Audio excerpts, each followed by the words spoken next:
안녕하세요. AP투자연구소의 이진욱입니다. 최근 미 증시가 하락을 해도 우리나라 증시는 오르는 이 디커플링 현상이 자주 연출되고 있는데요. 그럼 왜 우리나라만 현재 상승을 하고 있는지, 그 이유와 향후 한국 증시에 기대할 만한 요소는 무엇이 있는지 오늘 좀 함께 알아보도록 하겠습니다. 2025년 한국 증시에 대반전이 일어나고 있다는 사실을 알고 계실까요? 24년 글로벌 상승률 중에서 사실상 한국은 꼴찌를 기록했습니다. 코스닥은 마이너스 21%, 코스피는 마이너스 9%를 기록을 했었죠. 하지만 최근 2025년 들어서는 이 극적의 반전의 모습을 보여주고 있는데, 이 전 세계 나라 중에서 코스닥이 무려 5.9%로 상승률 1위를 기록을 하고 있고, 그 2위가 바로 코스피가 기록을 하고 있습니다. 야, 이거 25년에는 좀 다른 모습을 보여줄란가 굉장히 기대가 됩니다. 자, 그러면 한국 증시가 유독 왜 이렇게 큰 상승을 현재 이뤄가고 있는지 그 이유를 하나씩 보도록 하겠습니다.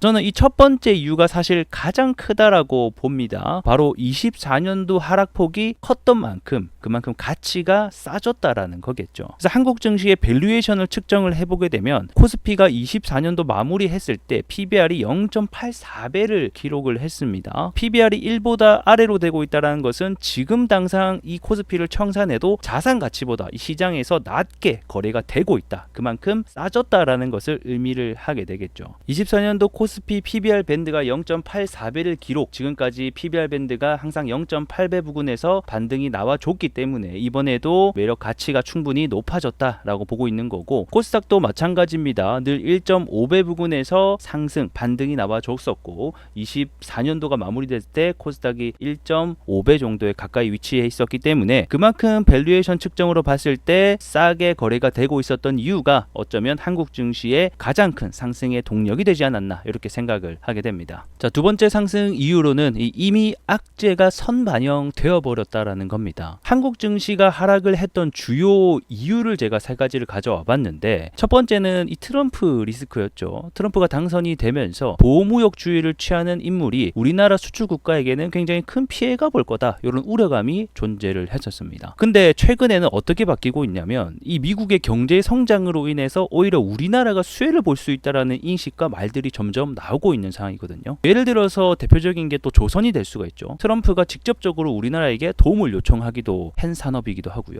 또는 미국이 중국 반도체 메모리 쪽에 규제를 가하니까 자연스럽게 우리나라 같은 반사이익을 보는 기업들이 예시가 충분히 될 수 있을 것 같습니다. 두 번째는 이 정치적 리스크인데, 요거는 다들 아시죠? 이 개념. 요건 좀 말이 길어지니까 그냥 어느 정도 반영이 됐다, 요 정도만 코멘트하고 넘어갈게요. 세 번째는 이 성장 둔화입니다. 자, 24년도 말쯤에 향후 25년도의 한국 증시 그리고 한국의 성장이 굉장히 둔화될 것이다, 수출도 줄어들 것이다, 이런 전망이 굉장히 지배적이었습니다. 그리고 그에 대한 영향을 우리 한국 증시가 받았었죠. 하지만 최근 이 한국 12월 PMI 지수가 발표됐는데 2개월 연속 전월 대비 상승을 해주고 있습니다. PMI 지표 같은 경우에는 대표적인 이 한국 수출의 선행 지표의 역할을 하고 있기 때문에 이 수출이 안 좋아질 것이다라는 우려감은 있지만, 실제로는 결국 까봐야 된다, 이 국내 제조업 경기와 수출이 충분히 반등할 수도 있다라는 전망도 심심치 않게 나오고 있는 상황이라는 거죠. 자, 그리고 마지막 세 번째 이유는, 이건 제가 좀 재밌으라고 가져온 건데, 이게 살짝 미신 같은 겁니다. 일명 홀수의 법칙이라고 여러분들 들어보셨나요? 이게 뭐냐면, 홀수해에는 코스피와 코스닥이 좋았다라는 어떤 법칙입니다. 어떻게 보면 좀 웃긴 얘기가 될 수도 있을 것 같은데, 우리 코스피 코스닥은 이 몇 가지 특징이 있는데, 그 중에 하나가 홀수해는 항상 수익률이 좋다. 두 번째는 만약에 그 전 해가 안 좋잖아요. 그러면 다음 해는 대부분 10%와 20%의 반등을 준다라는 이런 특이한 법칙이 있습니다. 그래서 제가 조사를 막 이렇게 해보니까 2000년대에 들어서 이 코스피가 홀수의 해에서 연간 수익률 마이너스 기록한 것은 딱 한 번뿐이더라고요. 11년도에 딱 한 번 마이너스를 기록했고, 나머지 홀수에는 전부 플러스로 기록을 했었다. 그래서 이 코스피가 홀수년도의 평균 25%, 코스닥은 29%의 평균적으로 상승하는 결과가 나타나더라. 그리고 짝수년도에는 신기하게 코스닥 같은 경우에는 두 번을 제외하면 전부 다 마이너스 수익률을 기록하는 이런 좀 뭔가 아이러니한 일들이 발생을 하더라는 겁니다. 그래서 이런 일이 발생하다 보니까 이런 홀수의 법칙, 이런 얘기도 나오고 있습니다. 자, 그러면 25년도는 바로 홀수의 해입니다. 그래서 거기다가 작년도에 또 마이너스를 기록했기 때문에 앞쪽의 패턴과 법칙을 다 적용을 한다라고 하면 이번 연도는 꽤나 괜찮은 반등의 상승의 해가 될 수 있지 않을까, 이렇게 우리가 좀 기대를 해볼 수 있을 것 같네요. 자, 그럼 향후에 추가적으로 추가적인 상승이 가능한 이 기대 심리 요소는 무엇이 있을까를 좀 알아보겠습니다. 첫 번째는 이 환율이 하락을 하고 금리가 인하되는 부분입니다. 다들 아시다시피 지금은 고환율이 지속이 되고 있고 고금리가 지속이 되고 있습니다. 하지만 환율도 만약에 내려가고 금리도 내려간다라고 하면 이 증시는 추가적인 상승이 가능할 수 있는 충분히 기대적인 요소가 될 것 같다라는 거겠죠. 사실 이 부분도 어떻게 보면 고환율이 지속이 되고 국채금리가 계속해서 올라가고 이런 부분도 뭐다? 이미 증시에 반영이 된 상태다. 그러면 악재가 이미 다 반영이 됐으면 남은 것은 올라갈 수 있는 어떤 기대적인 요소가 반영이 된다라고 하면 추가적인 상승이 가능할 수 있지 않을까 이렇게 또 생각을 하고요. 두 번째는 이 빅테크 실적과 바로 컨퍼런스 콜에 대한 모멘텀입니다. 25년도가 막 시작을 했기 때문에 이 빅테크의 실적도 향후에 계속해서 발표가 될 것이고 이어서 컨퍼런스 콜 역시 여기서 성장 산업에 대한 모멘텀을 더해주는 발언들이 더해진다라고 하면 우리나라 역시 함께 상승 동력으로 이뤄 나갈 수 있지 않을까 이렇게 생각이 듭니다. 세 번째는 트럼프 통상 정책의 불확실성입니다. 트럼프가 정말로 이 관세맨의 역할을 해줄 것인가 또는 그렇지 않을 것이다라는 얘기가 함께 나오고 있는 상황입니다. 현재 트럼프가 강경하게 목소리를 내는 것은 그냥 협상 카드를 제시하는 것일 뿐 실제로의 역량은 더 적을 것이다라고 보고 있는 거죠. 그래서 실제로 트럼프가 취임을 하고 나서 행동들을 봐야 될 건데 우리가 전망했던 것보다 만약에 강경하게 나오지 않는다, 결과가 생각보다 약하다라고 하게 되면 오히려 증시가 상승할 수 있는 트리거가 될 수 있다는 점을 기억하셨으면 좋겠습니다. 자, 오늘은 이렇게 우리나라 증시 상승의 이유와 향후 기대 심리까지 함께 알아봤습니다. 긴 영상 시청해 주셔서 감사드리며 다음 시간에도 재미난 이야기들과 투자 아이디어로 찾아뵙도록 하겠습니다. 고맙습니다.